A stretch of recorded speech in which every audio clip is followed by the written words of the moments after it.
Hi everyone, Kamal here from Resolute Foundation, and I have the honor today of being at C.A.R.E. C.A.R.E is the Center for Autism Research and Education, and I have the incredible honor of speaking to Jackie.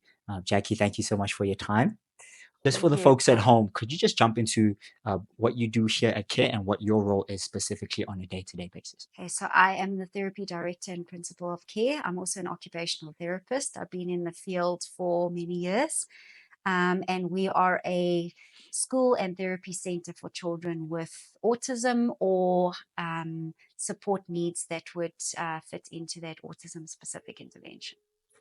Great. So for the folks at home, could you maybe just dive a little bit into who is C.A.R.E, what are you guys trying to achieve on a day-to-day basis?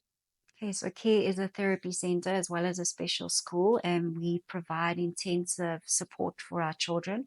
We want a safe space where they can thrive and learn with a therapeutic point of view Okay. perspective. Yeah.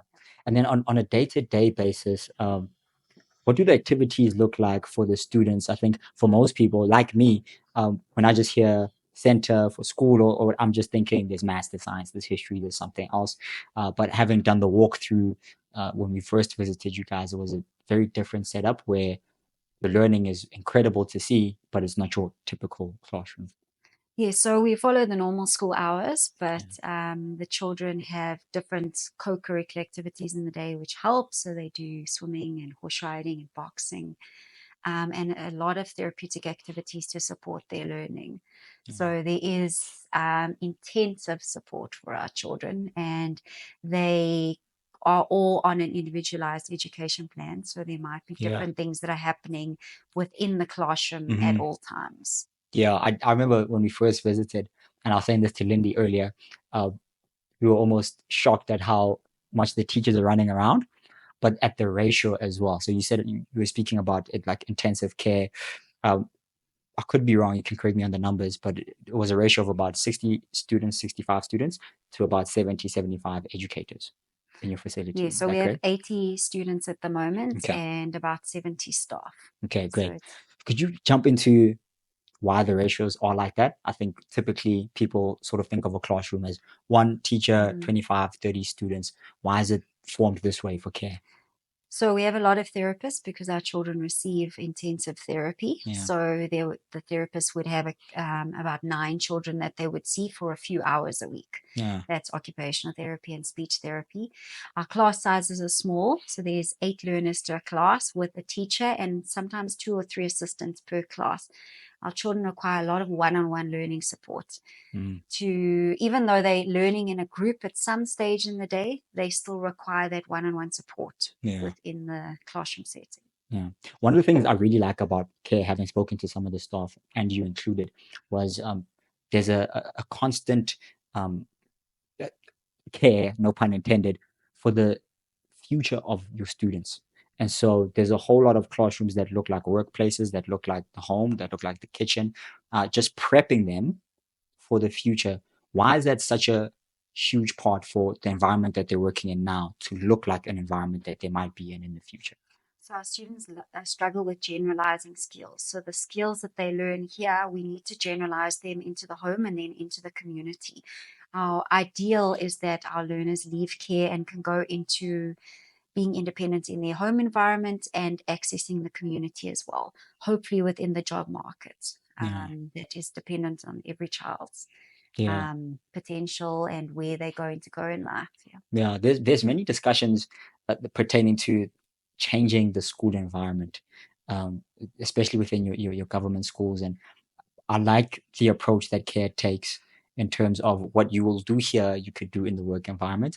And I know definitely, as you know, having left school approximately 10 years ago, goodness, I'm showing my age, but it's one of those things where I didn't get to apply what I learned at school in the workplace. And there's almost like a relearning phase that happens.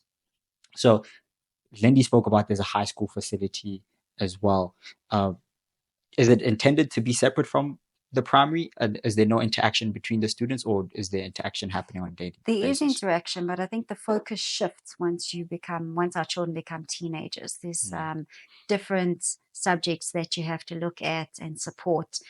Also looking at the safety and security of our younger learners versus our older learners, and the appropriateness of social interaction. We did split the two schools. Also the way that the school's structured. The junior school is much more school-based, therapy-based school, whereas the senior school is very much home-based, workshop-based, workspace-based learning. Yeah. We have to, with the job market as it is, we have to create spaces for our learners to be able to work, to go into the world and have a space to work. There aren't these spaces. There's not enough jobs even for typical South Africans. So we are trying to create a niche for our students to have some sort of occupation as they leave the school. Yeah, I love how CARE is forward thinking. And so for us, we're excited to bring the coding and robotics program to your facility. How do you see this adding value to your students? So our students are visual thinkers, they are pattern thinkers, and they're often code thinkers. So I feel that what you bring supports their manner of learning. They are very advanced into, a lot of our learners are very advanced in terms of their technological skill. Okay. So you may have a child who is nonverbal, but they can unlock any iPad. They can access YouTube videos within their range of interests. They can, they know how to operate their parents' phones. They may still be in nappies at that stage. A lot are hyperlexic, so they're reading at an early age from 3 years old. So this kind of pattern thinking lends its self to robotics and coding and what you're offering. So all we want to do is take those skills and kind of feed them into something that can offer them something in the future. Brilliant, brilliant.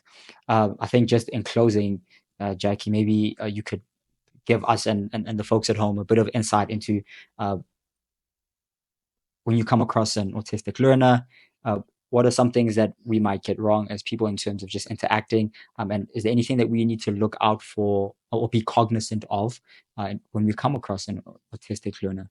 Okay, so I think that non-speaking doesn't mean non-thinking. A lot of our learners here are very intelligent. They don't show it in the same way. And just because they can't speak or they have strange behaviors or unusual behaviors doesn't mean that they don't have emotions, they don't have empathy, they don't want the same things that other people do. There is this, they just show it in a different way.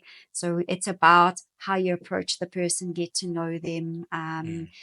Don't treat them like they are a baby. You are not going to treat a 15-year-old like a baby. Or speak to them in baby language. You're going to speak to them as you would another 15-year-old because they have that want and need to fit in. Yeah. Awesome, awesome. Jackie, we're looking forward to an incredible relationship with C.A.R.E. Thank you so much for taking the time. And I'm sure this is going to be very insightful for a lot of people who watch our shows and are part of our communities as well. And I'm just glad that we get to shine a light onto a facility like C.A.R.E. and just to be able to see the work that you do. A huge part for us at the foundation is really just trying to give access to many students who society overlooks, and having you guys partner with us is an incredible honor. So thank you. No, you're welcome. Thanks. Thank you.